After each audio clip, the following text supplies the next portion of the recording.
నా పేరు సిద్ధా వెంకట పద్మావతి అండి. మాది ఒంగోలండి. మా వారి పేరు సిద్ధా నాగేశ్వరరావు గారు. PMC director. ఈ ధ్యానంలోకొచ్చిన తర్వాత ఆనందం అనే మాటకు అర్థం తెలుసుకోగలిగామని చెప్తున్నాను. గతంలో సంతోషం అనేది తెలుసు. సంతోషం అనేది పరిమితమైంది. ఆనందం అనేది నిలిచి ఉండేది. జన్మజన్మలకి పనికొచ్చేది. నేను కొంచెం ఏదో ఆవగింజంత తెలుసుకున్నానండి. ఆ ఒక్కరోవే నేను పంచుతానండి. నా అనుభవాల్ని కానీ, గురువుగారితో ప్రయాణం అంటే ఏంటి? ధ్యానం అంటే ఏంటి? అంటే ధ్యానము అన్నారు. అంటే ఏంది? ధ్యాస. అధ్యాయము అని అంటారు. ఆత్మ, ధ్యానము అని అర్థం. అధ్యయనం చేయటం అంటే ఏంది? ఆత్మ ధ్యానం ద్వారా అధ్యయనం చేస్తది. దాని యొక్క సింపుల్ వర్డ్ మనం విన్నాం. కానీ వివరణ తెలీదు మనకి. అధ్యయనం చేయటం అంటే ఏంటంటే, అంతర్ముఖ ప్రయాణం అయినప్పుడు మాత్రం అధ్యయనం చేయగలుగుతాం. ఆత్మస్థితిలో ఉన్నప్పుడు అధ్యయనం చేయగలుగుతాం. భూమి మీదకొచ్చినప్పుడు దేహపరంగా ఉండేవి మాత్రమే మనకు తెలుస్తాయి. ధ్యానం ద్వారా, అంతర్ముఖ ప్రయాణం ద్వారా అండపిండ బ్రహ్మాండాలు మొత్తం మన లోపల చూసుకోగల సామర్థ్యం వస్తది. ఎప్పుడు కూడాను మనిషి ఒక సమస్య రాగానే కృంగిపోతారు. నాకు తప్పితే ఎవరికి లేదని పక్క వాళ్ళని చూసి పోటీ పెట్టుకుంటారు. అది అజ్ఞానం. వాళ్ళ లోపల వాళ్ళకేమున్నాయో ఎవరికీ తెలీదుగా. విన్నప్పుడు ఓహో! నాలాగే ఉన్నాయి అనుకుంటారు. అజ్ఞానం దానికెందుకులే బాధపడేదనుకుంటారు. అదే ఒక జ్ఞాని ఏమనుకుంటారు? విజయాన్ని సాధించారు అనుకుంటారు. ఆత్మశాంతి అంటే అదే. ఆత్మలో శాంతి అంటే అదే. శరీర శాంతి కాసేపు పడుకున్నప్పుడు ఉంటది. ఆత్మశాంతి లోపల నుంచి వచ్చేది. అది ఎప్పుడు శాంతంగానే ఉంటది. కోరిక అనేది జీవుడి కోరిక, ఆత్మ కోరిక కలిసినప్పుడు, తీరనప్పుడు దుఃఖం వస్తది. ఈ భూమి మీద మనిషిలో పెద్ద పరీక్ష ఏంటంటే, ఉన్న దాంట్లో పొందడం తెలీదు. లేని పక్కవాడితో పోటీ పెట్టుకొని ఉన్న జ్ఞానాన్ని, అర్థాన్ని, పరమార్థాన్ని, జన్మ యొక్క రహస్యం మనం నటించడంలో పోగొట్టుకుంటున్నాం. పిక్చర్ ఫెయిల్యూర్ అయిన తర్వాత ఎవరిని కూడా డైరెక్ట్‌గా ప్రొడ్యూసర్ గాని, హీరో గాని, హీరోయిన్ గాని యాక్సెప్ట్ చేయరు. అలాగే దైవం కూడా కర్మానుసారం ఇచ్చిన జన్మను సార్థకం చేసుకోవడమే ధ్యానం అంటే. పూజ చేసినా, ధ్యానం చేసినా, ప్రార్థనలు చేసినా, ఏది చేసినా ఇక్కడ ధ్యానం ద్వారా ఒక్క పాయింట్‌లో ఫస్ట్ ఎలా వస్తాం మనం? ఉన్నదాన్ని పోగొట్టుకోకుండా జీవితాన్ని కొత్త కోణాలు గమనించుకుంటాం. ఎలా నడవాలి? జీవితం అనే నాటకరంగం ఎలా యాక్షన్ చేయాలి? ఎవరిది తప్పు కాదు. మనకేందంటే ముందు వచ్చేది తప్పులే కనిపిస్తాయి. ధ్యానంలోకొచ్చినాక తప్పు కానరాదు. ఎందుకంటే ఇటు తిప్పితే నాణ్యానికి 2 పక్కలా ఉన్నట్టు అక్కడ సంఖ్య ఉంటది. ఇక్కడ 3 సింహాల బొమ్ముంటది. ఉన్నప్పుడే డబ్బుకి విలువ. అలాగే మన జీవితంలో కూడా ఆ నాణ్యానికి ఎలా ఉన్నదో దేనికొచ్చామనే పర్పస్ తెలుసుకొని దుఃఖం నుంచి బయటపడటం నేర్చుకుంటాం. బిచ్చగాడికి కోటీశ్వరుడైన బిచ్చగాడు వీడు.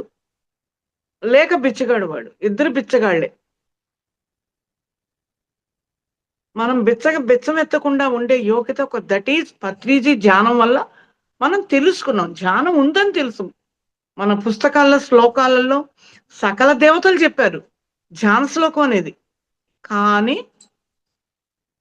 అతి సున్నితమైన మార్గంలో చూపించాడు.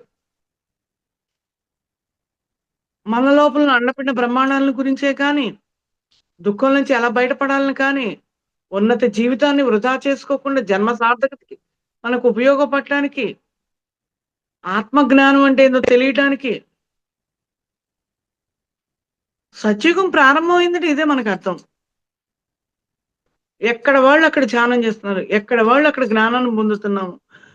అక్కడ జ్ఞానం అనే త్రికరణ శుద్ధిగా మనం అంగీకరించినప్పుడు ఒకటి. రెండోది కష్టాన్ని కూడా కష్టంగా కాకుండా మనం నేర్చుకునే జ్ఞానం అని ఎప్పుడైతే అంగీకరిస్తామో, గురువుని త్రికరణ శుద్ధిగా ఎప్పుడైతే నమ్ముతామో, మీరు చెప్పినట్లే ఒకళ్ళ మధ్యన ఒకళ్ళకి జ్ఞానాన్ని అందుకొని చాలా సునాసనమైన జీవితం గడపడానికి మనకి గురువులు సహాయం చేస్తారు. ఎందుకంటే నాకే సమస్య ఉంది ఎవరికి లేదనుకోవడం అజ్ఞానం. సమస్య లేనివాడంటూ ఎవరు లేరు. ఒకప్పుడు పత్రి సార్ చెప్పారు. సమస్య తెచ్చుకునేది కూడా టాలెంట్ ఆత్మే తెచ్చుకుంటది అని. టాలెంట్ లేని ఆత్మ తెచ్చుకోదు అని. అప్పటికి వాళ్ళు కూడా చెప్తారంట. భూలోకానికి వెళ్ళా బరాయించలేవు అని. మనం వేరే లెవెల్‌లోనే తెచ్చుకున్నాం. వేరే లెవెల్‌లోనే ఎదగాలి. ధ్యాన శక్తి వచ్చినప్పుడు అన్నిటిని మనం జయించే శక్తి వస్తది. ఆఖరికి మన దేవతలు కూడా ఏం చెప్పారు? ధ్యాన శ్లోకాల పరమార్థం ఏంటి? ఎక్కడికి ఎవరు పోయినా ధ్యానమే. ఎక్కడ ఎవరు పిరమిడ్ మాస్టర్లు మాట్లాడినా దుఃఖాన్ని గురించి మనం ఉన్న దుఃఖాన్ని జయించే మాటలే చెప్పుకుంటాం. వాళ్ళు అటువంటి వాళ్ళని జడ్జిమెంట్ చేస్తున్నాం మనం. చేస్తాం. ఎలాంటి తీర్పుగా చెయ్యం. ఇలా జరిగితే ఇలా బాధ కలిగింది, ఇలా బయటపడ్డామని చెప్తాం. రెండిటికి తేడా ఉంటది. ధ్యానం చేసి పొందిన వాడికే తెలుస్తది. పొందని వాడికి తెలీదు. మనిషి జన్మ వృధా కాకుండా ఉండేది ఒక ధ్యానం ద్వారా మాత్రమేనండి. ఆనందం అనే దానికి సంతోషం తేడా మనం చెప్పుకున్నాం కదా! సంతోషం పరిమితమైనది, ఆనందం లోపల నుంచి పొంగి పొర్లేదది. ప్రహ్లాదుడు అని అంటాం మనం. మంత్రాలయ రాఘవేంద్ర స్వామికి జన్మ తీసుకున్నాడు 4 జన్మలని మనం చెప్పుకుంటున్నాం. ప్రహ్లాదుడి పేరు నేను అడిగా రాఘవేంద్ర స్వామిని ఒకప్పుడు. అక్కడికి వెళ్ళినప్పుడు విడిగా గాని, ఏదైనా ఛానల్ గాని మొత్తానికి టోటల్‌గా నేను అడిగాను. స్వామి మీకు ఆ పేరు ఎందుకు పెట్టారు? ఎవ్వరు పెట్టుకోలేదేంటి అని నేను అడిగా. ఒక రాముడో, కృష్ణుడో అందరికి ఉన్నాయి కదా పేర్లు. లక్ష్మినో, సరస్వతినో దేవతల పేర్లున్నాయి. ఋషుల పేర్లు కొంతమంది విన్నా నేను. కానీ ప్రహ్లాదుడు అనే పేరు మాత్రం ఎవ్వరు పెట్టుకోలే. ఈ యుగాన్ని కాదు. కానీ ఆయన యుగాల నాటిది మళ్ళీ. అప్పుడు ఆయన ఏం చెప్పాడంటే, నా అంతరాత్మ ఆయన నా అంతరాత్మే చెప్పిందండి. ప్రహ్లాదుడి పేరు రావడానికి ప్రవాహంలాగా ఆహ్లాదాన్ని పొందిన వ్యక్తి అనని. అప్పుడు ఆయన కూడా కొంత గైడెన్స్ ఇచ్చాడు. ఆహ్లాదం అంటేది ఆనందం. ప్రవాహంలాగా ఎప్పుడు ఆయన ధ్యాన స్థితిలో ఉన్నాడు. ఆయన పాట కూడా ఉంది కదా మనకి. ఎందెందు ఎతికినా అందందు కలడు చక్రి ఈ స్తంభంలో కూడా ఉన్నాడని సింపుల్‌గా ఆయన చెప్పిన ఒక శ్లోకం కూడా మనకు తెలుసు. ఆహ్లాదాన్ని పొందిన వ్యక్తులండి. వాళ్ళ దగ్గర ఆహ్లాదం ఉంటది కాబట్టి మనం ఆ దేవాలయాలకెళ్తున్నాం మనం. ఆనందాన్ని పొందుతాం. కానీ చెప్పడం చేత కాదు. కానీ ధ్యానానికొచ్చిన తర్వాత చేతవుతుంది. ఒకప్పుడు ఆయన దగ్గరికి వెళ్ళినప్పుడు ధ్యానం దాదాపు ఒక 10 సంవత్సరాల క్రితమండి. మంత్రాలయం మేము అప్పుడప్పుడు వెళ్తూ ఉంటాము. సంవత్సరం మార్చి సంవత్సరం అలా వెళ్తూ ఉండం. కొంచెం ధ్యానంలోకొచ్చినాక ఒక విధంగా తగ్గినియి. వెళ్ళినప్పుడు ఆయన దగ్గర అక్కడ నేను ఆఖరికి మన హోటల్స్ దిగుతాం కదండీ! సత్రాల్లోను, వేటిల్లోను. అక్కడ కూర్చొని ఒక 10 నిమిషాలు ధ్యానం చేశా. ఆయన సమాధి దగ్గరికెళ్ళినట్లుగా. లోపలికి దిగిన తర్వాత ఆయన కనిపిచ్చాడు. నా సోల్ దిగుతుంది. నా బాడీ ఇక్కడే ఉంది. అప్పుడు ఆయన సా తీర్థం నాకివ్వడానికి ప్రయత్నం చేశాడు. తాగాను. తర్వాత ఆయన రామ్మా అని ఇంకేదో మాట్లాడుతూ ఆయన ఎనర్జీలో అది కలవడానికి ప్రయత్నం చేశాడు. కానీ అక్కడ నాకు కొంచెం ధైర్యం చాలల. ఎందుకు ధైర్యం చాలలేదంటే నా మీద నాకు నమ్మకం లేదు. అది కరెక్ట్ ఎనర్జీ. అంటే అక్కడ నేను పోయింది కరెక్టా? కాదని ఆత్మకు గూడా ఈ జీవుడు భయపడుతున్న గుణాలు ఆత్మకంటుతాయి. ఆత్మ గుణాలు జీవుడికంటుతాయి. అక్కడ మనకి కొంచెం స్టామినా రాదు. అందుకే సార్ బుక్స్ చదవమంటారు. ఆ బుక్స్ చదివినప్పుడు వాళ్ళ ఎక్స్‌పీరియన్స్‌లు రాస్తారు. ఆ రాసినప్పుడు మనం చదివిన ఫలితం ఏంటంటే, ఆ అనుభవాన్ని యాక్సెప్ట్ చేసే శక్తొస్తది. దానివల్ల ఇది నేను తెలుసుకున్నా. బుక్ రీడింగ్ అని చెప్తారు సారు. లక్షల పుస్తకాలు చదివానంటారు సార్ కారణం. ఆయన లక్షలు చదివినా వందల్లోనో, పదోనో మన ఆత్మ ప్రయాణాన్ని మనం చదువుకోవాలి. ఆహ్లాదం అంటే మరి నేనిన్నది మాత్రం చెప్పానండి. అంతకుముందు ఎవరన్నా గెస్ చేసున్నారో లేదో నాకు తెలీదు. నేనందుకున్న జ్ఞానం మాత్రమే షేర్ చేస్తున్నా. ప్రవాహంలాగా ఆహ్లాదం వస్తుంది. యూనివర్స్ ఎనర్జీ వచ్చినప్పుడు మనం కూడా ధ్యానం నుంచి లేచినప్పుడు ఒక గంట ధ్యానంలో కూర్చొని సామూహిక ధ్యానంగా ఒక 100 మంది కూర్చుంటే 100 గంటలు చేసినట్లు అవుద్ది. మన కర్మలు ప్రక్షాళన అయిపోతున్నాయి అప్పుడు. ఆనందం వస్తుంది. థర్డ్ ఐ ఓపెన్ చూస్తున్నామంటే కారణం ఆహ్లాదం అంటే అదే. ఆ కాస్మిక్ ఎనర్జీ మన లోపలికొచ్చినప్పుడు అవన్నీ చూసే శక్తి వస్తది. ధ్యానం ఏందంటే గతం గతహ అనే దానికి ఒకదానికి కావాలి. కొత్తదనానికి కావాలి. ఆ ఎంప్టీ బ్రెయిన్ మనకి అనవసరమైన విషయాలన్నీ డిలీట్ అయిపోయినప్పుడు మనకి ఆటోమేటిక్‌గా పికప్ అవుతాం మనం. ఈ ధ్యానం ద్వారానే ప్రతి ఒక్కళ్ళు తెలుసుకుందండి. కొత్తగా నేను చెప్పేదేమి లేదు. అంతకుముందైతే ఎవరేదో ఒక్క మాటన్నా ఫ్యామిలీ మెంబర్స్ గాని, ఔటర్స్ గాని, ఆఫీస్‌లో గాని ఎక్కడ ఎవరన్నా దాన్ని కూర్చొని పూటలు గంటలు గంటలు ఆలోచించి మైండ్ అంతా ఖరాబ్ చేసుకునేవాళ్ళు. ఈ రోజున క్లాసులు వినేవాళ్ళు గాని, ధ్యానం చేసేవాళ్ళు గాని ఎవ్వరు యాక్సెప్ట్ చేయట్లా.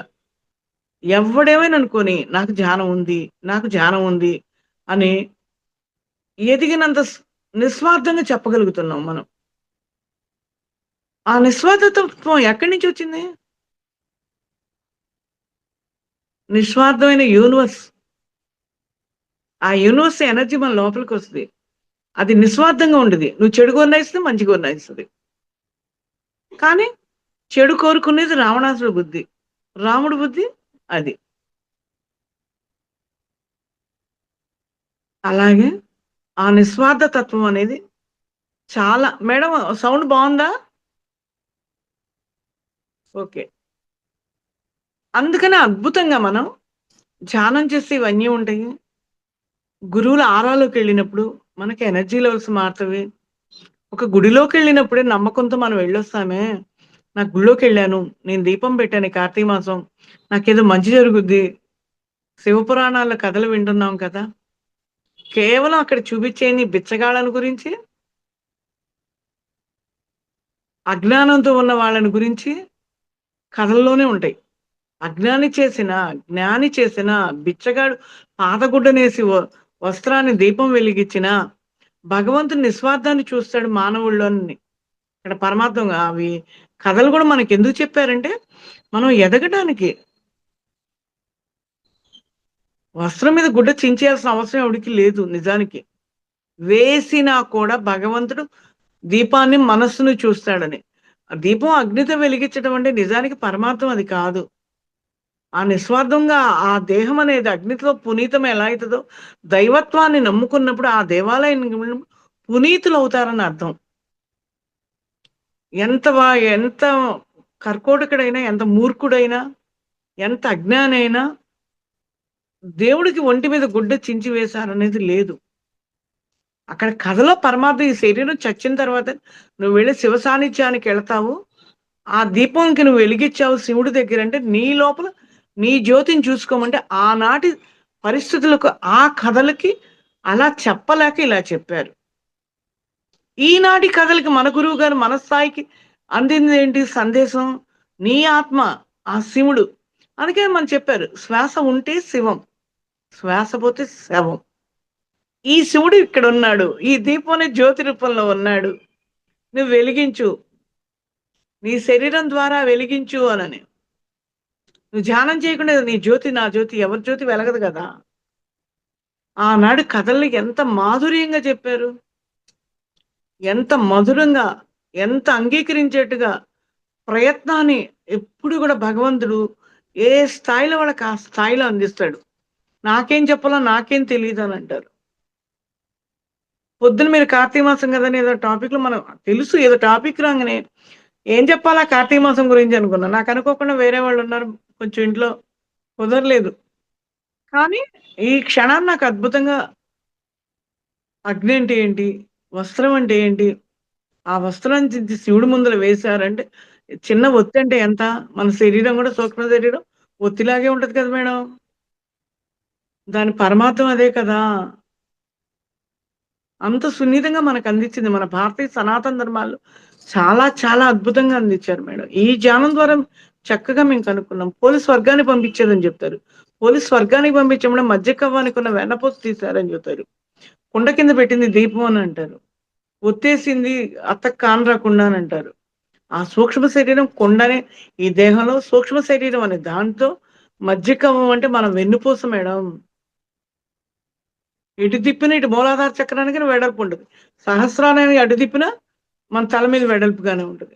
మధ్యలో చక్రాలకి వాటికి మూలాధార సీట్ వెడల్పుగా ఉండేదానికి తేడా ఉంది కదా! ఆ యొక్క వాళ్ళు కూడా ఆ రోజుల్లో ఈ పత్రి సార్ మనకు చెప్పినట్టు కులమత భేదం లేకుండా ముక్కున్నవాడు ప్రతివాడు ధ్యానం ఎలా చేయొచ్చని చెప్పారు. అన్ని కులాల వాళ్ళు చేశారని పోలీస్ వర్గాన్ని పంపించారంటే ఎంత అద్భుతమైన విషయం మేడం. ఈ కార్తీక మాసం అంటే చైతన్య శక్తి మేడం. ఆ చైతన్య శక్తి మంచు ద్వారా, ఆ వర్షాల ద్వారా ఒక బ్యాక్టీరియా వస్తేనే మనకి దీపాలు పెట్టమంటానికి గాని, చీకటి పారదోలటానికి కానీ, అగ్ని చూసినప్పుడు కొన్ని ఎనర్జీలు మనకి ఇళ్లలోకి ఎంటర్ కాకుండా బయట వాకిట్లో పెట్టమంటానికి గల కారణాలు కూడా రావణాసురుడు చచ్చిపోతే గనంగా యమదీపం అని పెడుతున్నారు. దేనికి పెడుతున్నారు మేడం?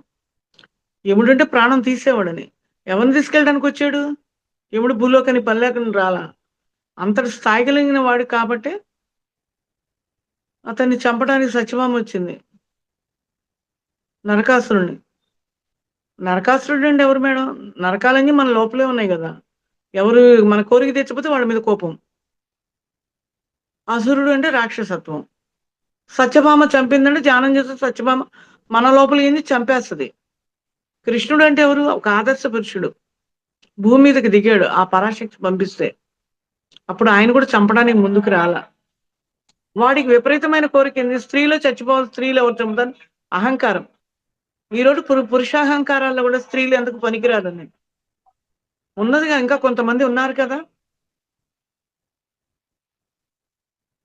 ఆ పురుషాహంకారాన్ని అంతరించటానికి మాత్రమే వచ్చిందది. అక్కడ సత్యం మూల చైతన్య శక్తి కూడా ఆ కృష్ణ పరమాత్ముడు కూడా దేహస్థితికి వచ్చిన ఒక సత్యం అనే శక్తిని పట్టుకోవాలి. సత్యభామను పట్టుకోవాలి. సత్యాన్ని పట్టుకోవాలి. ఇప్పుడు మనిషి కూడా మరణించిన తర్వాత యమధర్మరాజు తీసుకువెళ్ళినప్పుడు ఒక్కొక్కళ్ళు ఒక్కొక్క రకంగా మరణాన్ని పొందుతారు. ఆయన కూడా అడిగాడు, ఫీల్ అయ్యాడు. నేను చంపుతూ ఉంటే నా మీద ఇదే ఉండదు కదా అపనింద అనంటే, ఏది ఉండదు నాయన. వాళ్ళ కర్మానుసారం వాళ్ళ ప్రకారం మేము ఇస్తాము. నీకు ఆ డ్యూటీ అప్పచెప్పామన్నారు. అసురతత్వాన్ని పోగొట్టి మనలో ఉండేదానికి ఆ సోదరి భోజనం అంటే ఏంటి? సోదరి భోజనం అంటే పరాశక్తి. యముడికి కూడా ఆమెకు శక్తి ఇచ్చిందని పరమార్థం. ఇక్కడ కుటుంబ వ్యవస్థలో అజ్ఞానం లేకుండా బాంధవ్యాలని ఇటు ఆధ్యాత్మికతని రెండు కలగలిపి మనకు గైడ్ చేశారు. ఒకరి మధ్యన ఒకరి ప్రేమను పెంచారు, జ్ఞానాన్ని పెంచారు, ఆత్మజ్ఞానాన్ని పెంచారు. ఒకప్పుడు మేము అనుకున్నాం చెల్లెలంటే విలువగా ఉన్నారు, మగవాళ్ళు ఉండాలి అని. ఉండకపోతే ఉండేదానికి కారణం చెప్పారు. ఎన్ని కష్టాలు వచ్చినా, ఎంత చూడకపోయినా స్త్రీ ఎప్పుడు కూడాను ఇంట్లో వాళ్ళ మీదనే కొంచెం కోపంగా మాట్లాడుద్ది. పుట్టింటి వాళ్ళు వాళ్ళ క్షేమంగా ఉండ నన్ను చూస్తారు, నా శుభకార్యాలకి నా ఇంటి వాళ్ళు వస్తారు అని. అట్లాగే ఆ సోదరి కూడా అలా కోరింది. సౌమ్యంగా, సున్నితంగా మన ఋషులు, యోగులు మన కథల రూపంలో ఇచ్చిన పరమార్థాలు అవి. ఆ అమ్మవారు అంటే పరాశక్తి. సోదరి ఆ శ్రీమూర్తి అంటే శక్తే కదా మేడం. పురుషుల్లో కూడా శక్తి ఉంటది. స్త్రీలో కూడా పురుష శక్తి ఉంది. కానీ దేహస్థితికి వచ్చినప్పుడు సోదరిగా ఉండాలి. జయం కలగలేదన్నాడు. యమధర్మరాజుకే జయం కలగలేదంటే పరమార్థం ఏంటి? ఒక్క సెకండ్ మనం ఆలోచిస్తే చాలు. యమధర్మరాజు అంటే చంపేవాడేనే అనుకుంటారు. ధర్మాన్ని తప్పనివాడు యమధర్మరాజు. ఎవరన్నా తేడా ఉండదు కానీ యమధర్మరాజు లెక్కలో ఎప్పుడు తేడా ఉండదు. అందుకని ఆ పరాశక్తి దగ్గర ఆయన పర్మిషన్ తీసుకుంటానికి వచ్చాడు. నేను జయాన్ని పొందాలంటే అంత నరకాసుడిని అంతమందిలో ఉన్న వాడిని చంపుతూ ఉన్నప్పుడు ఇదే కదా అని. ఇంతమంది చంపడానికి ఒక నరకాసుడే కాదు కదా, దేహం విడిచిపెట్టినప్పుడు యమధర్మరాజు రావాల్సిందే. ఆ యొక్క పరమార్థాల్ని ఈ ధ్యానం ద్వారా ప్రతి ఒక్క పండగల యొక్క పరమార్థాలు మన భారతదేశంలో ప్రతిరోజు ఒక పండగ ఉంటుంది. ప్రతి ప్రాంతానికి ఒక పండగ ఉంటుంది. ఒక ప్రాంతంలో ఒక పూట లేకపోయినా అక్కడ వైబ్రేషన్స్ ఇక్కడికి, ఇక్కడ వైబ్రేషన్స్ అక్కడికి అంతా వ్యాపిస్తుంది, విశ్వంలోకి వెళ్ళిపోయింది. ఇవన్నీ కనుక్కున్నామంటే మనందరూ ఋషులందరూ కనుక్కున్నాయి.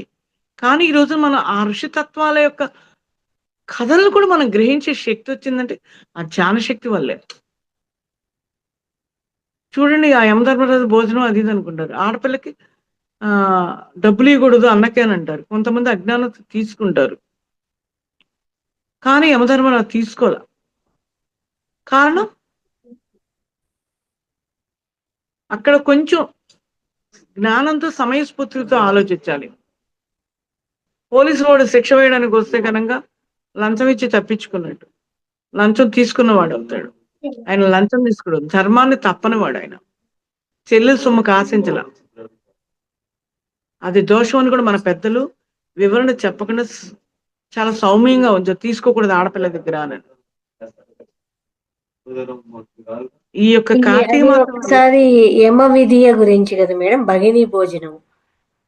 అదే ఒకసారి దాని గురించి వివరిస్తారా? అది అందరికీ తెలియకపోవచ్చు.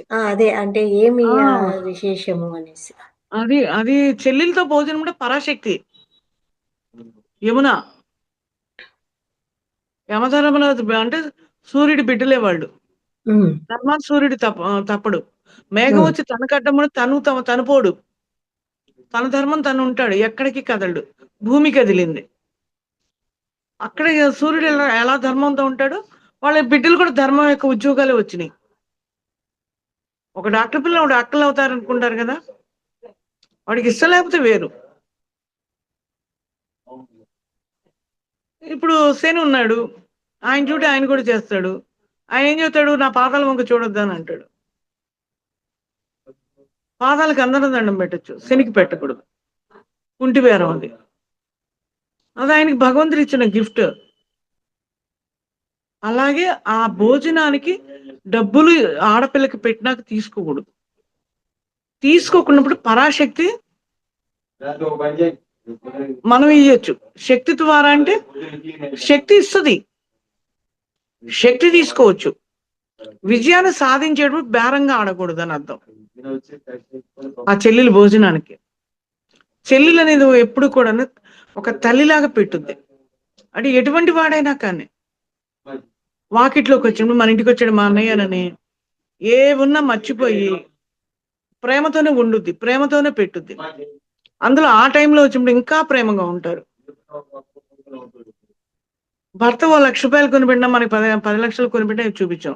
మా అన్నయ్య మొన్న భోజనానికి వచ్చినప్పుడు ఇట్లా వచ్చాడు కదా, అందుకని నాకు ఈ చీర తెచ్చాడు, చిన్న చీర అయితే కాస్త డబ్బులు కూడా పెట్టి వెళ్ళాడు, ఎంతమందికో చూపిస్తాం.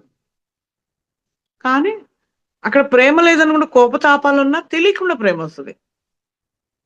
అది గ్రహించితే కోపం కూడా గుర్తుండదు. అది గ్రహించుకోవాలి. స్త్రీనా పురుషుడా అని కాదు, గ్రహించే శక్తి కావాలి. గ్రహము హితము కోరేది. గ్రహాంతర వాసులు అంటారు కదా, గ్రహించడమే. నవగ్రహాలు అంటారు, గ్రహాలంటే గ్రహించుతాయి ఎక్కడున్నా. మనలో అన్నీ ఉన్నాయంటే అదే మేడం. ధ్యానం ద్వారా ఏ స్థాయిలో ఎవరు ఎదగదలుచుకుంటే వాళ్ళు ఎదుగుతారు మేడం. ఇవన్నీ కూడా గుళ్ళకపోయినప్పుడు కూడా మేడం ధ్యానాలయాలు, దేవాలయాలు, ధ్యానాలయాలు కావాలి కోరుకుంది గురువు గారు. ఎందుకంటే అక్కడ ఎనర్జీలు ఉన్నాయి మేడం. అజ్ఞానమైన కోరికలు అనేవి వలయాల్లాగా తయారైపోయినాయి మేడం. యూనివర్స్ ఎనర్జీ ఓవర్గా అక్కడ వస్తుంది బాగానే. అది మనం క్యాచ్ చేయడానికి అక్కడ ధ్యానాలు చేసుకుంటూ పవిత్రత చేకూరుద్ది అనమాట. పవిత్రత లేదంటే ఏదంటే అక్కడ అశుభ్రతగా ఉందని కాదు. ఇప్పుడు ఎంత ఇదైనా కానీ మనం బురదలో పన్నీర్ కొడితే ఏమైంది? 10,000 రూపాయలు పెట్టి ఫారెన్ తెప్పించి కొట్టినా బురద వాసన వస్తుంది, కలిసిపోయింది, స్మెల్ నీకు రాదు. గాలివాటుగా కింద పడే లోపల 4 డ్రాప్స్ గాలిలో కలిసిపోతే ఎక్కడన్నా వస్తాయి, కానీ సీసా వేస్టే. అలాగే ఉంటది. ఆ దేవాలయాలు అన్నీ ఉన్నవి కూడాను దేవతలకి యజ్ఞాలు హోమాలు చేసినప్పుడు పంటలు ఇస్తారు, వర్షాలు ఇస్తారు అని అంటారు. మన యొక్క సంకల్ప శక్తి యూనివర్స్ ఎనర్జీ వచ్చినప్పుడు అక్కడ అంత పవిత్రత చేకూరుద్దని గురువు గారు చెప్పింది. అందుకే ధ్యానాలయాలని, దేవాలయాలు ధ్యానాలయాలండి. గుడికి వెళ్తున్నాం, నిజానికి ఎందుకు వెళ్తున్నాం అనేది కొంచెం గమనించుకొని వెళ్ళాలి. ఒక పిరమిడ్ మాస్టర్ గా మనం గుడికి వెళ్ళాం, అక్కడ వైబ్రేషన్స్ ఎలా ఉన్నాయి, ఆ విగ్రహం దేనికి పెట్టారు, ఆ విగ్రహం పేరేముంది, దాని నామకరణం ఏందనుకో అని మనం చూడాలి. సమస్య వస్తే పోలీస్ స్టేషన్కి వెళ్తానే హాస్పిటల్కి వెళ్ళరుగా. హాస్పిటల్కి వచ్చినప్పుడు పోలీస్ స్టేషన్ కూడా వచ్చి నేను ఆరోగ్యం బాగాలేదని జాయిన్ చేసుకున్నాను అడుగుతారా? అడిగితే ఏమనుకుంటావు నువ్వు? వాళ్ళైనా వీళ్ళైనా ఏంటి నీ ఉద్దేశం అని అడుగుతారు. భగవంతుడు కూడా ఇక్కడ కాశీ విశ్వేశ్వరుడు అంటాం మనం. కాశీలో ఉన్న ఎనర్జీని ఇక్కడ మనం కలవాలి. ఆ నామధేయం ఎందుకు పెట్టారు, అక్కడ ఎనర్జీ ఏంది? అమరావతి అంటారు. అమరత్వాన్ని పొందడానికి అమరావతి అమరలింగేశ్వరుడు అంతు లేకుండా పెరిగాడు. ఆయన శీల కొట్టినాక ఆగింది అని అంటారు. దానికి కారణాలు ఇంకా ఉన్నాయనుకోండి. దేవాలయాలకు వెళ్ళినప్పుడు చక్కగా అక్కడ కూడా ధ్యానం చేయాలి, 10 మందిని కూర్చోబెట్టాలి. ఆ వైబ్రేషన్ కి మన టెలిపతి పంపించవచ్చు. ఆ టెలిపతి వెళ్ళినప్పుడు ఆ పొరల్ని వాళ్ళు కూడా మేడం కొన్ని వాళ్ళు కట్ చేసుకోరు, వ్యతిరేకించిన వాళ్ళు అవుతారని వాళ్ళు ధర్మానికి కట్టుబడతారు. మనం కోరినప్పుడు వాళ్ళు బయటకు వస్తారు. ఊళ్ళో పోలీస్ స్టేషన్ ఉంటుంది, ప్రతి ఇంటికాడికి రారు. కంప్లైంటో స్పీకర్లోనో ఎవరొకరు ఫోన్ చేసి చెప్తేనే వాళ్ళు డ్యూటీ చేయడానికి వస్తారు. చూసినోడు పోయి చెప్తేను. అలాగే దేవతలు కూడా కట్టుబడి ఉండాలి మేడం, ఎవరిని తిరస్కరించరు. అక్కడ మనం కావాల్సింది అక్కడ నీట్ గా ఉండాలి అని అంటే మన ఇల్లే మనకైనా కానీ ఇక్కడ అక్కడ ఆయిల్ పోసే ఎందుకు చెంది నడుస్తాం మనం? నడవంగా, నీట్ గా పెట్టుకున్నాంగా మనం ఉండడానికి. అలాగా దేవాలయాల శక్తులు ఉపయోగపడాలంటే అలా ఉండాలి. అక్కడ ఎందుకంటే మేడం కొన్ని శంకరాచార్యుల వారు ఒకప్పుడు ఎన్ని చోట్ల శ్రీచక్రాలు వేశాడు. అక్కడ కూడా కొన్ని ఎనర్జీలు బాగుండవు. అందుకనే కాస్మిక్ ఎనర్జీ ఎప్పుడైతే వస్తుందో విగ్రహం శుద్ధి అవుతుంది. మనం ఒక హోమగుండంలో ద్రవ్యాలు వేసినోళ్ళలాగా మన శక్తి ద్వారా, యూనివర్స్ శక్తి ద్వారా ఇన్వైట్ చేసినప్పుడు అంతా పరిశుద్ధమైంది. ఇప్పుడు సముద్రం ఒడ్డు నిలబడి ఎంత పంచదార పోసినా అది తీపి రాదు. అట్లని సముద్రం ఉప్పు లేకుండా కొంత రుచి కోసం, ఆరోగ్యం కోసం ఒక చిటికెడు వేస్తున్నాం. అదే మంచినీళ్ళు ఎన్ని పోస్తున్నాం? ఉడికిందాక లీటర్లు పోస్తున్నాం. అందుకని గురువుగారు ఏది చెడుది ఏది మంచిది అని చెప్పరు. భగవంతుడు లేని చోటు అంటే అదే. తీపిలో ఉన్నా తీపి కానరాదు, ఉప్పులో ఉప్పు కానరాదు, కారంలో కారం కానరాదు. శక్తిలో శక్తిని చూపించడానికి అవకాశం లేదు. ఎవరి స్వయం అనుభవం వాడిది. భగవంతుడు లేని చోట్లేదు, పరమాత్ముడు లేని చోట్లేదు. భగవంతుడు భంగిమలో నిలబడతాడు. పరమాత్ముడు అంటే లోపల బయట సర్వాంతర్యామి అయి ఉన్నవాడని. ఇవన్నీ మనం అందరం తినేదే తిండి, కానీ వాటిలో రుచులు లేవనుకుంటున్నాం. కానీ పరమాత్ముడు దీని లోపల ఉన్నాడని అనుకుంటున్నామా? కానీ సత్యం తెలిసిన బిడ్డలకి ఏం చేస్తారు తల్లిదండ్రులు, నాన్నమ్మలు ఉంటే ఆహారాన్ని నమస్కరించి తినరా అని అంటారు. నమస్కరించిన వ్యక్తులు ఉంటే దైవం దగ్గర పెట్టి అక్కడ మనకి ప్రసాదంగా అందించారు. ఇంట్లో పెద్దలు కూడా,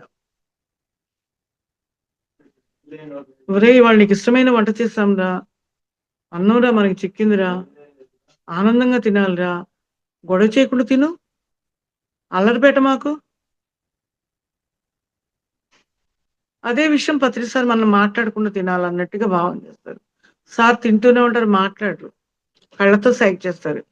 బాడీ లాంగ్వేజ్ ఏంటి అన్నట్టుగా కళ్ళతో సైగ చేయగానే అవతలవాడు మాట్లాడుతున్నా ఆయన రిప్లై మాత్రం ఇవ్వడు. ఆయన తినే 2 విడికలన్నం కూడా అన్నం తిన్న తర్వాత మాట్లాడతాడు. అన్నపూర్ణది బాధపడుద్దని. ఇది అన్నమయ శరీరం కదా, అన్నదానానికి ప్రాముఖ్యత అదే కదా మేడం. శరీరం దక్కించుకున్న బుద్ధ భగవాన్ అంతటి వాడికి కూడా శరీరాన్ని దక్కించుకోమని చెప్పింది. కానీ ఇప్పుడు మానవులు ఎందుకంటే శరీరాన్ని దక్కించుకోవడం ఎందుకని అంటే ఒక చీప్ మెంటాలిటీగా అయిపోయారు. బతకాలని కోరికుంటుంది. బతికి ఏం సాధించాలో తెలియట్లా. గుడికెళ్తారు, హాస్పిటల్స్‌కెళ్తారు, అన్ని టెస్టులు చేయించుకుంటారు. అప్పో సప్పో చేసైనా ఈ రోజున ఆరోగ్యం కోసం విపరీతంగా ఖర్చు పెడుతున్నారు. కానీ ఇక్కడ ఒక్కటి గమనించుకోవాలి. సాధించాలనుకున్న వాడికి ఆయుష్ ఇస్తాడు దేవుడు. ఇదివరకు పాపికి చిరాయువు అనేవాళ్ళు. వాడు ఎక్కువ పాపాలు చెందిన తర్వాత మరు జన్మలో వాడికేమిస్తాడో వాడికి తెలీదు. ఇక్కడ చిరాయువు ఎందుకంటే ఆయువు అనంటే ఆయుష్ అని.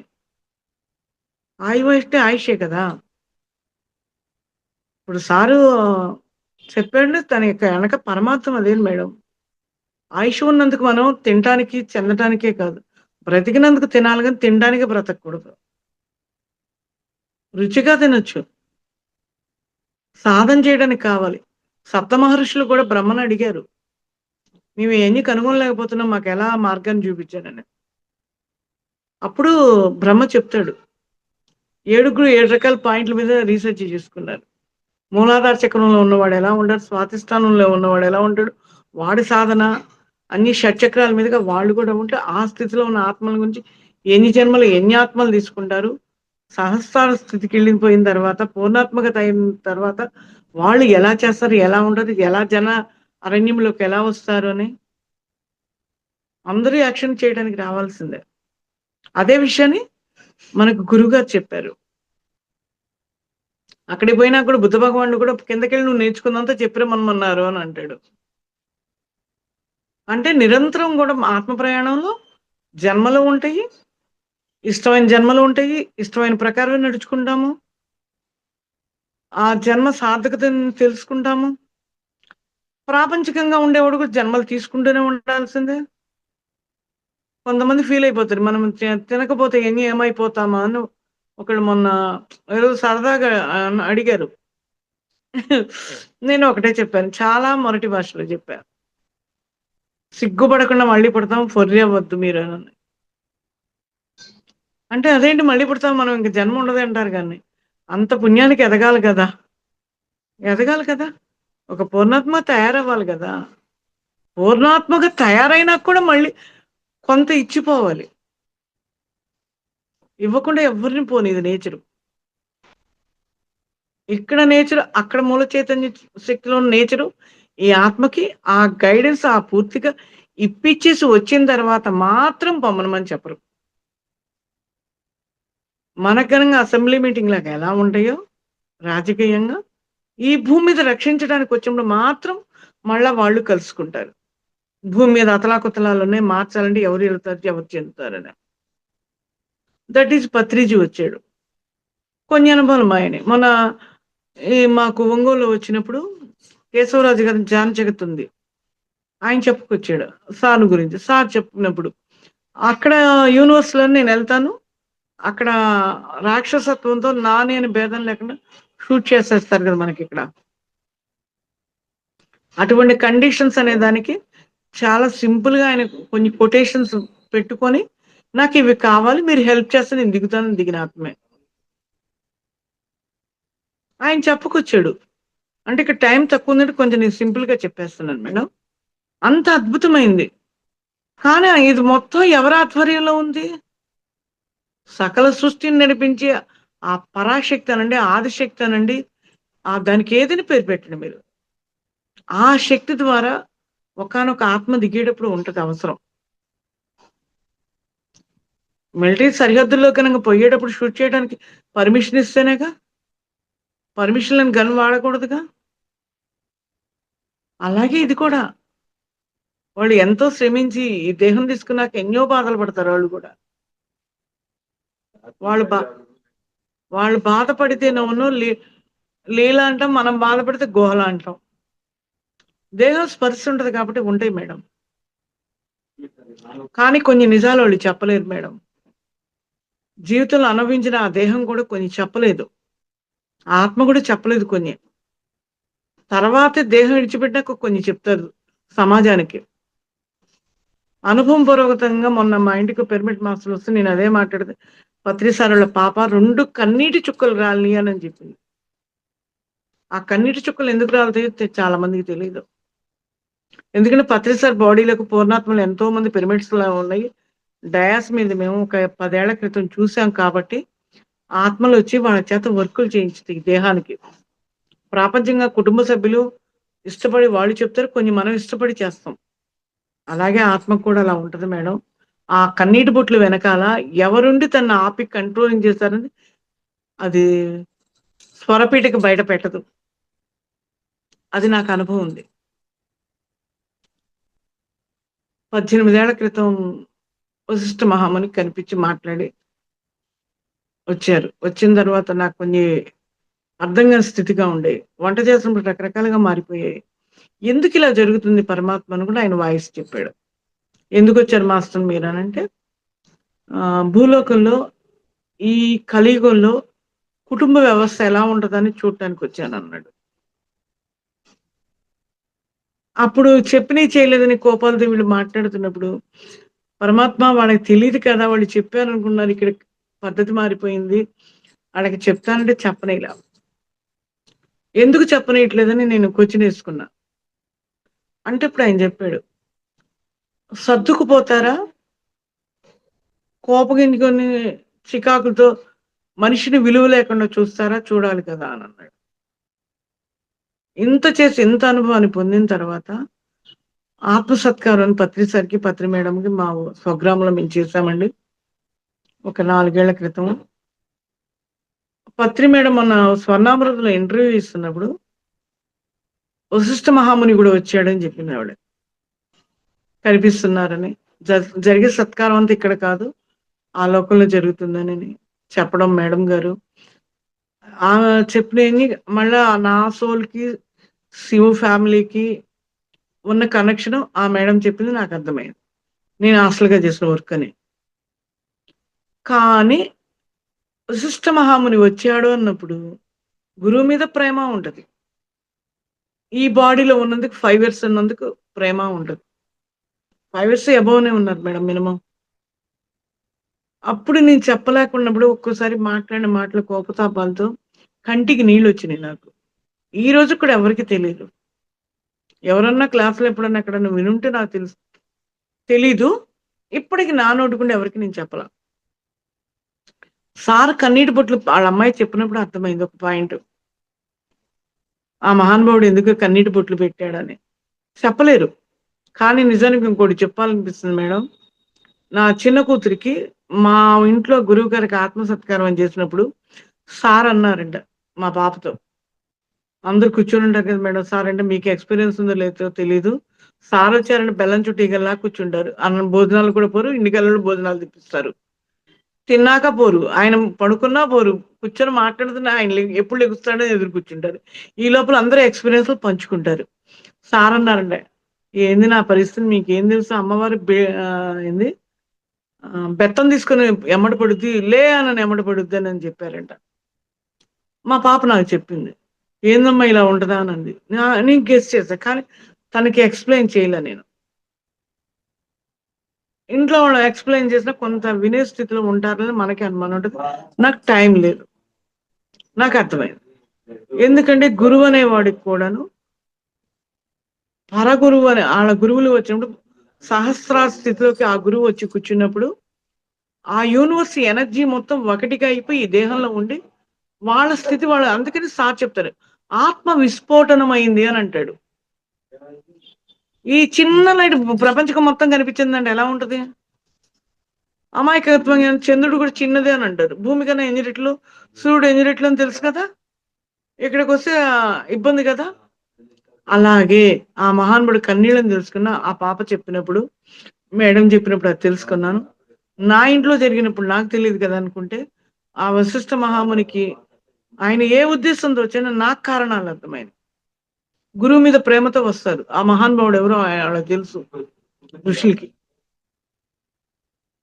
ఆ సోల్ ఎక్కడి నుంచి వచ్చిందని. అప్పుడు రెండోది ఇక్కడ ఏం జరిగిందంటే మా పాప అన్న తర్వాత మా పాపకి ఎందుకు చెప్పారని నేను కొంచెం ఆహ్, ఆలోచన పడ్డా. సార్ ఎందుకని పాపతో చెప్పాడు అంటే, ఆ పాప ఎవరంటే పరాధన శక్తి అయిన లలితమ్మ వారి అంశలోంచి వచ్చిన పిల్ల శక్తే చెప్పుద్ది. అది నాకెలా తెలుసండి మేడం, ఒకరోజు సముద్ర స్నానానికి వెళ్ళినప్పుడు ఎవరు నగలు పెట్టుకోము. బంగారపు నగలైనా, రాళ్ళయినా, బంగారమైనా తీసేస్తారు. కొంచెం గాజులన్నా అయితే తీసేయరు గానీ, రాళ్ళ వస్తువులు మాత్రం కంపల్సరీగా తీసేస్తాం. అప్పుడు ఆ పాపలో నేను ఆ ఎనర్జీని చూసా. కానీ ఆ పాప ఎవరో నాకు తెలుసు. కానీ క్లారిటీగా ఆ రోజున ఆ పరాశక్తి డైమండ్స్ పెట్టుకొని, అలంకరించుకొని ఆ బాడీలో కనిపించింది తన ఫేస్‌లో. ఓహో! అప్పుడు పత్రి సార్ చెప్పాను. నీ పాప చెప్పినాక, ఆ శక్తి, ఈ శక్తి చెప్తున్నారు. దేహానికి చెప్తున్నాడు. నువ్వు చేస్తున్నావని అమ్మవారిని అడగలేక ఆ శక్తికి చెప్తున్నాడు. దేహం గ్రహించే శక్తి కావాలి కదా! అందుకే ఫస్టే చెప్పింది. గురువుగారు చెప్పిన బుక్స్ చదవమని దానికే. ఆ పరాశక్తికే చెప్తున్నాడు. ఈ పిల్లకి తెలీదు. నాకెందుకు ఆయన ఎందుకు చెప్పాడు? ఆ పాయింట్ వాళ్ళకెందుకు పెడతారంటే, నాకెందుకని చెప్పారు గురువుగారు నాలో ఏం ఏమి ఉంది? ఏ ఎనర్జీ ఉంది? అసలు ఎవరు? ఏంటి? ఆయనైనా శోధన చేసి కనుక్కోవాలని ప్రయత్నం చేస్తారు. అనుభవం ఆయనంత లేకపోయినా రీసెర్చ్ చేస్తాం. నాకెందుకు చెప్పారు సారు ఈ విషయం అనని. అక్కడ అది. నాకందిచ్చాడు మళ్ళీ చూడండి ఆయన. అలా లింకులుంటాయి మేడం. ఇంక ఎవరి మీద ఎవరికి కోపం పెట్టుకునే టైం ఏడుంది మేడం? అందువల్ల మన కర్మలు దాటకుండా ఎలా ఉంటాం? కర్మ అంటే పని. పాపకర్మ చేసాం, పుణ్యకర్మ చేశామా? పుణ్యకర్మ వల్ల చెప్తూ ఉన్నాం. పాపకర్మలు ఆ టైం దాటిపోయింది. ఇంక ఉండదు. ఆ కోపం అనేది దాటుతాం. ఇంక అక్కడ ఉండదు. ఆ ద్వేషం ఉండదు. ఆ ఈర్ష్య ఉండదు. అందరికి టైం లేకుండా చేశారు సారు. ఎలా? అజ్ఞానం అనే దాన్ని తొలగిచ్చేసి జ్ఞానం అనే టైంలో ఇరికిచ్చాడు. అంత అద్భుతమైంది మేడం. ధ్యానం అంటే అది మామూలు విషయం కాదు కదా! అందుకే మేము సింపుల్‌గా నేను గూడా చెప్తాను ఎవరికన్నా మామూలుగా ఇలా టాకింగ్ వచ్చినా గానీ, ఎవరన్నా ఇంటికొచ్చినప్పుడు ధ్యానాలు నేర్పినా కానీ, ఒకటే చెప్తాను నేను. ఏమమ్మా గుళ్ళకెళ్తున్నారు. అక్కడ కూడా ధ్యాన శ్లోకాలు చెప్తున్నారు కదా! కాకపోతే ఆనాడు అందించినోళ్ళు లేరు. మేము చేసాం. గుళ్ళకి తిరిగాం, గోపురాలకు తిరిగాం. మేము గూడా హోమాలు, యజ్ఞాలు అన్నీ చేయించాము. అన్నీ అనుభవాలున్నాయి. కానీ ధ్యానం ద్వారా సకల దేవతలు ఏం చెప్పారని తెలుసుకున్న తర్వాత ఆతృత పోయింది అనని. ఆతృత పోతది మేడం. ఇది చేస్తేనే పుణ్యం వస్తది. ఇది చేస్తేనే లాభం వస్తది అనే ఆ అజ్ఞానం టార్గెట్లు పోతాయి. ముందు మెయిన్‌గా. ఒకవేళ పెట్టాల్సొచ్చిన పెట్టినా ధర్మం కోసం ఉంటాయి మేడం కొన్ని. ఎందుకంటే ఇప్పుడు వెంకటేశ్వర స్వామి ఉన్నాడు. మనం ఏదైనా ఒక మొక్కుబడి పెడతాం. ఒక పిడికెడు రూకలు వాడాన ఆయనకి ఇష్టమైంది ఆయనకివ్వాలి. ఆయన ఎందుకు చేశాని మళ్ళా ప్రకృతి ఆయన్ని అడుగుద్ది. ఏం చేశాడు నీకంత ప్రేమ ఆత్మ మీద అనని. వాడు నాకు దీపం పెట్టాడు. నాకు పండు పెట్టాడు. వాడు రుణం తీర్చుకోవాలంటాడు. ఆయనకేం పళ్ళు లేక. కానీ ధర్మ సూక్ష్మాలు అలా ఉంటాయి. యమధర్మరాజు ధర్మ కాటగని యమధర్మరాజుకి కూడానంట ఎంట్రీకి అంత కన్నా సన్నది ఉండదంట. చెప్తారు మనకు ప్రవచనాల్లో చూడండి. ధర్మం అనేది అలా ఉంటదేనండి. మన సెల్ ఫోన్‌లో ఏం తీగలున్నాయి మేడం? ఎంతవరకున్నాయి మేడం? ఆఫ్టర్ ఆల్ ఒక మనిషి కనిపెట్టిన ఆ సెల్ ఫోన్‌లోనే ఎక్కడి నుంచి ఎక్కడైందో మ్యాటర్స్ వస్తున్నాయి. ఆహ్, ఇంటర్నెట్, ఇన్నర్నెట్. ఒకసారి సార్ నేను అది అడిగా. సార్ నాకు ఇంటర్నెట్ నేర్చుకోవాలని నాకు టైం లేదు. నేను అంత చదువుకోలేదు. నాకు కొంచెం కావాలని సార్ బయటికెళ్ళడానికి పిల్లలు, పురుళ్ళు, పుణ్యాలు బాధ్యత ఉంది సార్. ఒకరోజు అలా బోర్డ్ చూస్తుంటే ఫీల్ అయ్యాను. కానీ డిసైడ్ అయ్యాను సార్. ఇంటర్నెట్‌లో లేనిది ఇంటర్నెట్‌లో ఏముందనుకున్నాను సార్ అన్నా.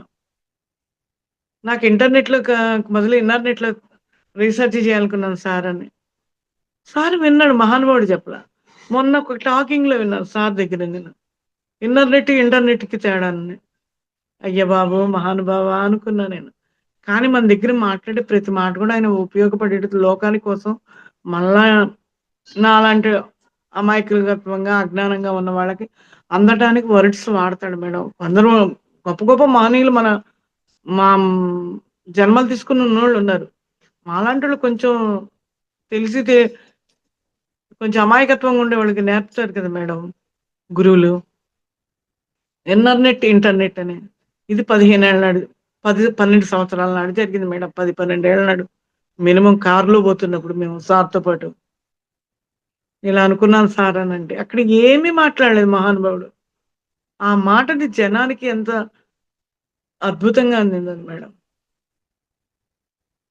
నేనెక్కువ క్లాసులకు గాని, ఎక్కడికి కూడా పొరుగుర్లు వెళ్ళను మేడం. ఎవరి వాతావరణాన్ని బట్టి వాళ్ళు ఫాలో అవ్వాలి. కానీ ఆ మహానుభావుడు నాకెప్పుడు అన్యాయం చేయలేదు. చక్కగా ఎక్కడన్నా ఎవరికైనా ఒక్క మాట అందిస్తే, ఆ మాటల ద్వారా ఎవరొకళ్ళకి సీనియర్ మాస్టర్‌లు చెప్తే, అయన్నీ డిస్ట్రిబ్యూషన్ అయిపోతున్నాయి మేడం. అద్భుతంగా అవుతున్నాయి మేడం. అది కార్‌లో కూర్చొని అన్న మాటండి మేడం. ఇంటర్నెట్, ఇన్నర్ నెట్ అని. ఇంటర్నెట్ గనంగా భూమండలం వరకే చూస్తున్నారు. టెలిస్కోప్స్ ద్వారా, కొన్ని పరికరాల ద్వారా వెళ్లారు, చెందారు అనుకుంటున్నారు. అది కూడా ఎంతమంది ఒక 100 మంది కనీసం టీమ్ తయారై రీసెర్చ్ వాళ్ళు తయారు చేయాలి. కానీ ఒక్క వన్ మ్యాన్ ఆర్మీ లాగా మనం ఒక్క ధ్యానం ద్వారా ఇంటర్నెట్‌లో అనేక లోకాల యొక్క కనెక్షన్, జ్ఞానాలు ఎన్నో అందుకుంటున్నాం మనం. అంతకన్నా ఆనందం ఏముంది మేడం? అంతకన్నా కోటీశ్వరుడు ఎవరున్నారు మేడం? అంతకన్నా కోటీశ్వరుడు ఎవడన్నా ఉన్నాడు లోపల చెప్పమని చూద్దాం. అసలైన కోటీశ్వరులు యోగులే. భోగి కాదు. భోగి లెక్కలు చెప్పడానికి కోటీశ్వరుడు. లెక్కలు చెప్పలేని కోటీశ్వరుడు యోగి. రోగి భోగిలాగా చెప్పలేడు, యోగిలాగా ఉండడు, రోగంతో ఉంటాడు. రోగాన్ని ఇదివరకు చులకన చూసేవాళ్ళు. That is Patriji special. రోగంని కూడా ఆస్వాదించమన్నాడు, ఆహ్వానించమన్నాడు. ఆహ్వానించకపోయినా అది ఎలాగో వస్తది. ఆ రోగం నుంచి ఏది కనుక్కోవాలో రీసెర్చ్ చేయమన్నాడు. నేను అనుభవాన్ని పొందాను మేడం. సల సల సల కాగే నూనె చేతి మీద పడింది. ఒడియాల కింద దేవడానికి పెడితే. ఆ కాగిపోయే నూనె పడినప్పుడు ఎమ్మటే పొయ్యి ఆపేసా. నేనన్నదానికి నాకు కాలిందా? నా శరీరానికి కాలిందా అని. నేననే దానికి అసలు నొప్పి లేదు. శరీరానికి నొప్పింది. నేనంటే ఆత్మని. నేననే ఆత్మ కళ్ళు మూసుకొని నిలబడే ఈ రీసెర్చ్ చేసింది. అప్పుడు అర్థమైంది. అప్పుడు ఇంకొక అద్భుతం జరుగుతుంది మేడం. అలా జరగంగా ఏమైందంటే పత్రి సార్ చాలా, చాలా, చాలా సూక్ష్మంగా చెప్తారు. దేహం కాదు ఆత్మ అని తెలుసుకోండి అని అంటాడు. ఆ తెలుసుకున్నప్పుడు ఆత్మస్థితి ఏ స్థితిలో ఉంటదని చెప్తాడు. అప్పుడు అర్థమైంది. మనం ఆత్మస్థితి నేను అనేదాన్ని నేనుని కూడా తీసేయమంటాడు. మేను అని అంటాడు. మేలైంది అని అంటాడు. అహంకారం, అజ్ఞానాలన్నీ తొలగినప్పుడు మేడం క్రికెట్ ఆడుకోవటానికి పోతే క్రికెటే చిక్కుద్ది మేడం. వాలీబాల్‌గా ఆడటానికి పోతే వాలీబాల్ చిక్కుద్ది మేడం. గేమ్స్‌లో ఎలా రకరకాలు ఉన్నాయో, జీవితాలు రకరకాల లైఫ్స్ ఉంటాయి. రకరకాల కోరికల ప్రకారమే జరుగుద్ది మేడం. కానీ ప్రతి మనిషి అజ్ఞానంతో నాకు స్వేచ్ఛ లేదు అనుకుంటారు. స్వేచ్ఛ అంటే కావాల్సింది తీరడం స్వేచ్ఛ కాదు. హింసతో కూడినప్పుడు కూడా మనిషి అజ్ఞానంతో ఉన్న బాధలకు గురైనప్పుడు కూడా మౌనంగా ఉండటం కూడా అది కోరిక తీరటమేను మేడం. వాళ్ళ ఇష్టానుసారం అంటే అదే. ఒక అజ్ఞాని మాట్లాడటానికి మనిషిని హింస పెట్టడానికి ముందుకొస్తాడు. ఒక జ్ఞాని కోరిక అనంటది. ఎందుకు జ్ఞాని ఎలా కోరిక పొందాలనుకుంటది? నేనెప్పుడు మౌనంగా ఉండగలుగుతానా? ఎప్పుడు నేను ద్వేషంగా ఉండకుండా కలిగే ఉండే శక్తి ఎప్పుడొస్తదని రకరకాల భావనలు, రకరకాల ఆలోచనతో ఉన్నప్పుడు ఉండడమే కోరిక తీరటం. ఆ స్థితిలోకొచ్చిన తర్వాత ఎక్కడన్నా అంగిట్లో ఎక్కడన్నా అమ్మేదా కొనుక్కొచ్చుకోవడానికి? అది మనం సంపాదించుకునేదే. ఎదుటి వాళ్ళు ఇచ్చేది గిఫ్ట్. అది గిఫ్ట్ అనే అనుకోవాలి. మౌన స్థితికి తెచ్చారు అనంటే వాళ్ళకి కూడా థాంక్స్ చెప్పాలి. ఎవరికైనా గాని. కానీ ప్రతి మనిషి కూడా సహాయం చేసిన తర్వాత ఫలితాన్ని కోరుతారు. కృష్ణ పరమాత్మ నా ఫలితాన్ని కోరొద్దు అని అంటాడు. కారణం చాలా మందికి తెలీదు. ఫలితాన్ని కోరినప్పుడు కర్మలు కూడా నీకు అంటుకుంటాయి అని అర్థం. నువ్వు పుణ్యంతో చేస్తావో, పాపంతో చేస్తావో, ఏది చేస్తావో నీకు తెలీదు. ఆయన మీద భారం పెట్టినప్పుడు ఆయన నడిపిస్తాడు. హైదరాబాద్ మొత్తం మీకు తెలీదు కదా మేడం! మొత్తం తెలుసా? తెలియని ఏరియా అడ్రస్ అడుగుతావుగా. అలాగే దైవానికి అప్పచెప్పాలి. మహానుభావుడు కృష్ణ పరమాత్ముడు ఒక 4 మంత్స్ బిఫోర్‌నో, 6 మంత్స్ అయితుంది మేడం. నాకు ఆ మెసేజ్ ఇచ్చారు మేడం. సైలెంట్‌గా కూర్చొనున్నాను మేడం. ఫలితాన్ని ఆశించొద్దనంటే ఎక్కడ ఎవడు ఏమి ఇరుక్కున్నామో మనకు తెలీదు. అందువల్ల ధైర్యం గూడా లేదు నాకు అడగాలని కూడా. ఆ మహానుభావుడు ఆ మాట చెప్పిన తర్వాత భారత సా భారతీయ సాంప్రదాయాలు గాని, భారతీయ మన యొక్క సనాతన ధర్మాలు గాని, ఇక్కడ ఎంత భగవద్గీత ఎంత అద్భుతంగా అందించినాయని దానికి కర్మల వివరణ ఇచ్చాడండి మేడం. అంతకన్నా ఆనందం ఏముంది మేడం? ఆ చేసిన దాని ఫలితం అడిగావు అనంటే నువ్వు, ఆ కర్మల్లో ఇరుక్కుంటావు. ఇంక నువ్వు ఎరిగింది ఏముంది నన్ను నమ్మినందుకు అని అన్నాడు. అయ్య బాబోయ్! అనిపించింది నాకు. అడిగితే గోరంత, అడక్కపోతే కొండంత అని అంటారు. గోరు ఎక్కడ పడినా కానరాదు. కొండ ఎక్కడున్నా కనిపిస్తది. అలాగే భగవంతుడు ఎప్పుడు చాలా అందిస్తారు మేడం. స్వేచ్ఛ అనుకుంటా. స్వేచ్ఛకి అర్థం కూడా తెలీదు మేడం. బజార్‌లకెళ్ళి, సినిమాలకెళ్ళి, ఎక్కడికో ఏదో ఎవరినేదన్నా గూడాను నాకు సలాం కొట్టేవాళ్ళు ఉండాలనుకుంటారు. స్వేచ్ఛ అంటే అది కాదు. అందరూ నా మాట ఇనాలని కోరుకుంటారు గానీ, మరి భత్రీజీ ఎంత కష్టపడితే అందరూ ఇన్నారని మనం భత్రీజీలాగా అవుదామంటే ఇష్టపడతామా? రోడ్డు మీద పడుకోవడానికి ఇష్టపడతామా? పంచల్లో పడుకోవడానికి ఇష్టపడతామా? ఇంటికెళ్ళోళ్ళకి నిద్రభంగం అయితే నువ్వు బయట పంచలో పడుకున్నావు. చెక్క రాఘవరావు గారి భార్యను వాళ్ళు చెప్తుంటే మేము విన్నాం. "ఏం సార్ బయట పడుకున్నారు లేపొచ్చు కదండీ! మీకు నిద్రాభంగం అయితే నేను పడుకున్నానంటే." ఎవరు మాయ మేడం అంత త్యాగం చేసేది?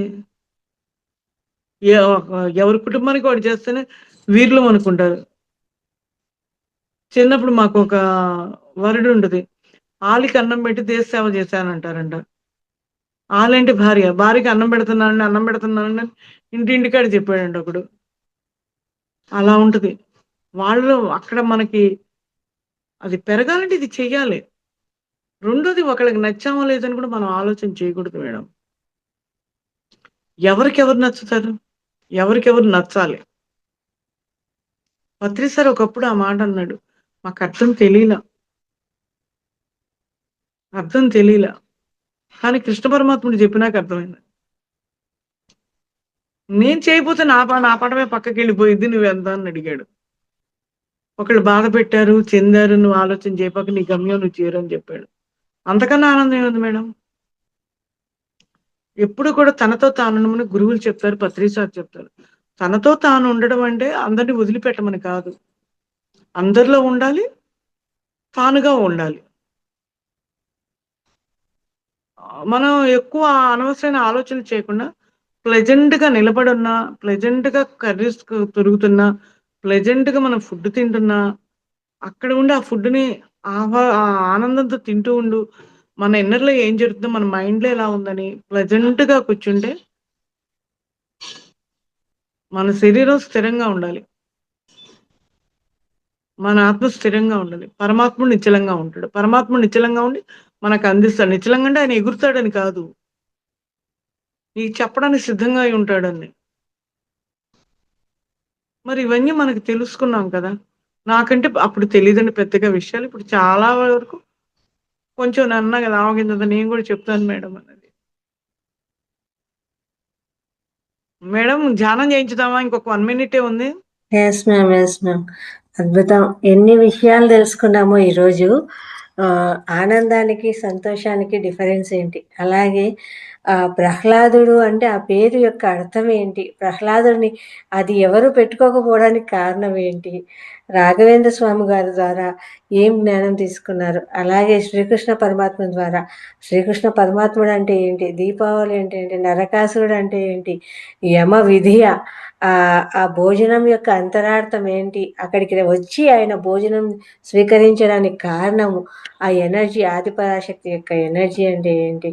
బాబోయ్! పత్రిజీ గారి ద్వారా మీరు తీసుకున్న జ్ఞానం అయితే, బుద్ధుల ద్వారా తీసుకున్న జ్ఞానం అయితే, శ్రీకృష్ణ పరమాత్ముని ద్వారా, అలాగే వశిష్ఠుల వారు వచ్చి అక్కడ ఉండి మీకు అంత జ్ఞానాన్ని అందించడము, మీరు తెలుసుకుంటూ అవతల వాళ్ళకి చెప్పలేని పరిస్థితి. అక్కడే గమనిస్తూ ఉంటారు. కానీ మీకు తెలుస్తోంది. కానీ ఎవరికీ చెప్పలేరు.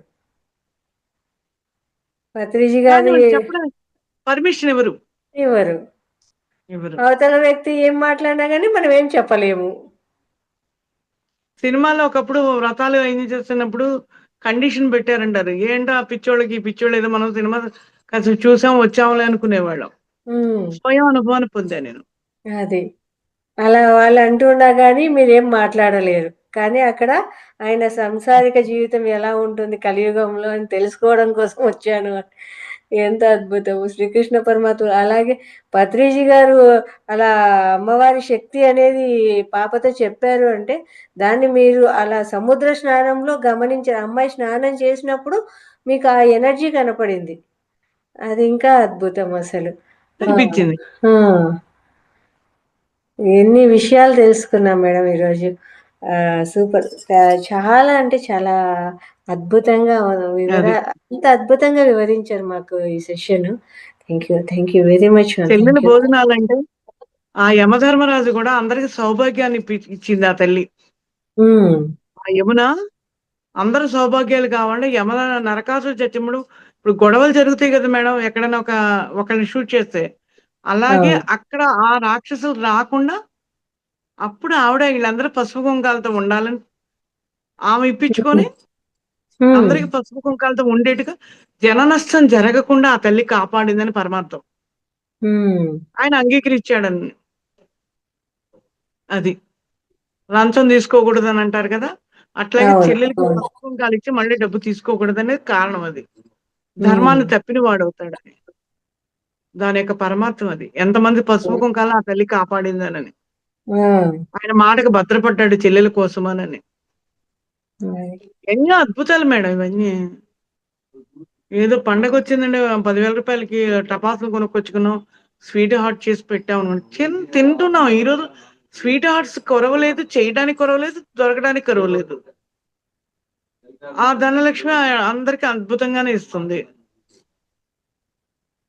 అది అది అంతరార్థము తెలియకుండా ఎళ్ళిపోతూ ఉంది అంతే. దీపావళి పండగ అంటే ఏంటి? దాని యొక్క విశిష్టత ఏంటి? అక్కడ అంటే ఆధ్యాత్మిక అంతరార్థము అనేది ముఖ్యము. లక్ష్మీ పూజ చేయాలి. ఈ టయానికి లక్ష్మీ పూజ చేయాలి. పూజ చేయకపోతే లక్ష్మీదేవి రాదన్నట్టు. అది ఎలా అయిపోతుందంటే ధ్యానంలోకొచ్చినాక ఇప్పుడు అట్లా ఏం అనిపించడం లేదనమాట. ముందైతే ఇందాక కార్తీక మాసం గదా! అలా చేయాలి, ఇలా చేయాలి అలా ఒకప్పుడుండేది. ఇప్పుడు ఏమనిపించడం ధ్యానం చేస్తుంటే లోపల దీపం వెలగాలి గదా! అది అది అది దాని మీద తాపత్రయం ఉండాలి. బయట వెలిగించినామా లేదా అనేది ఏమి అనిపించట్లే. వెలిగించొచ్చు బయటికెళ్ళినప్పుడు మేడం. మేము మీరేంటి దీపావళి పండుగ రోజు బయటికెళ్లారు? పూజ చేసుకున్నారా? ఎప్పుడు చేసుకున్నారు మీరు పూజ? అని మా చుట్టుపక్కల వాళ్ళందరమాట. అహా! చేసుకున్నాంలెండి. వచ్చినాక చేసుకున్నాంలే. ఇంకేం పరమార్థం చెప్పండి. ఒకటుంది మేడం. ఆ లక్ష్మీదేవి పూజ కూడా రేత్రిపూట చేయండి అనంటారు. 12 వరకు దీపం ఉండాలంటారు. అమ్మవారి గుడ్ల గూబు రూపంలో వచ్చిందంటారు. దానికి వస్తుంది. కూడా అంతరార్థాలున్నాయి. గుడ్ల బూ గుడ్ల గూబొస్తే ఇంట్లోనే ఉండకూడదనంటారు. కానీ వచ్చేది ఆ రోజు గుడ్ల గూబ వాహనము బాధ్యత అవుతది. గుడ్లగూబేది. ఆ గుడ్లగూబకేమో రాత్రయితే తప్ప కళ్ళు కనిపించవు. కాబట్టి ఎంత లేటయితే అంత లేట్ మంచిది. అప్పుడే వస్తారు అన్నట్టు. ఆ అది లక్ష్మీదేవి రావడం అంటే లక్ష్య సాధన మేడం. ధనం మీద హ్మ్. వంక పెడితే అప్పుడు పూజ కోసం కూర్చుంటాం. మంచి సుగంధ ద్రవ్యాలు ఉంటాయి. చక్కటి సాంబ్రాణి కడ్డీలు వెలిగిస్తాము. దీపం పెడతాము. హ్మ్. పాజిటివ్ ఎనర్జీకి కాపలాగా మేడం. హ్మ్. లేకపోతే డబ్బుని కాకపోతే ఎవడు పూజ చేయడు. చేయరు. అది. అట్లన్నా కూర్చోబెడతారు. ఆ పూజ చేసినా నాకు వాళ్ళు గిఫ్ట్ ఇస్తా అంటే నేను అదొకటి. రెండోది దేవుడు కూడా వీళ్ళకివ్వాలి చేస్తున్నందుకు. లేకపోతే హ్మ్. దేవుడికి కొబ్బరికాయ ఉండదు, ప్రసాదం కూడా ఉండదు. వాళ్ళు ఉండదు. ఇస్తారు కాబట్టి పెడుతున్నారు. వాళ్ళకి లేదనుకుంటున్నారు ఈళ్ళు. ఒక కోటీశ్వరుడు ఘనంగా బిచ్చగాడు తీసుకొచ్చి భోజనం పెడితే ఎలా ఉంటది? ఇలా ఉంటది. అంతే. పెట్టాలి. అది పెట్టే భావనా క్షేత్రం వేరుగుండాలి. అది సత్యసాయి బాబా గారు చెప్పింది అందుకే. బాబా గారి చరిత్రలో ఉందంట మేడం. నేను చదవలేదు. హ్మ్. విన్నది చెప్తున్నా. బాబా గారు చెప్తారు. నేను మీ ఇంటికి 3 సార్లొచ్చినా ఎడకొట్టావనంటే, నా భక్తురాలంటే, "ఎప్పుడొచ్చారు స్వామి" అనంటే, "ఏం స్వామి మీకోసం ఎదురు చూస్తున్నాను" పోట్లాడటానికి పోయిద్దావిడ. నా భక్తి హ్మ్. చూడని. అంటే, "అమ్మ చీమలాగొచ్చి అక్కడ కొంచెం తీసుకోమ్మా" అనుకుంటే, ఇసిరి చీమను బయట ఇసిరేసావు కిటికీలోంచి. హ్మ్. కుక్కొచ్చింది టపటపా కొట్టి పంపించేసావు. బిచ్చగాడొచ్చాడు. నీకు కాదు బాబాకన్నావు. నేను సర్వాంతర్యామి అన్నప్పుడు పెట్టావా అన్నాడు. అక్కడ వాళ్ళు హ్మ్. కథలు చెప్పిన గురువులు పరమార్థం ఏందంటే, ప్రతి వాడిని ప్రేమించమనే. ప్రేమంటే ఇద్దరు వ్యక్తుల ప్రేమని కాదు. ప్రేమ అంటే దైవం. క్రీస్తు చెప్పింది అదే.